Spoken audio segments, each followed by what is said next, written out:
नमस्कार जय जगन्नाथ। आज आम देखा जाए बिरी बरार प्रस्तुति प्रणाली। मु बिरी को किसी मात्रा बाटी नहीं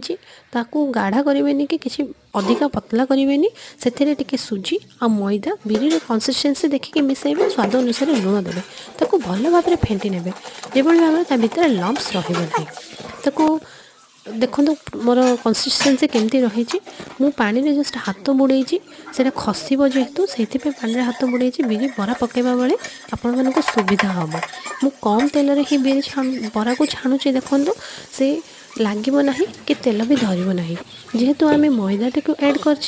तेल धरब ना बरारे देखो कम तेल रे मोर बरा गुड़ा केमती बाहरी आसब आउ मोर पैन रे बरा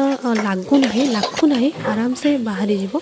बरा पकेला बेले ध्यान देवे जो भाई मझे होलटी भलरे होइथिबो नहले से बरारे तेल रही जिबार चांसेस बहुत थाए से बरा सुंदर भी देखा जाए जदि आम ताको होल करके भलरे पकेबा आपन दुई हाथ व्यवहार कर कौन आवश्यकता ना गोटे हाथ में ही आराम से पड़ देखो मो बरा गुड़ा केमती बाहरी आसी आपण मानक भल लागुଥିଲେ लाइक एंड सब्सक्राइब करने।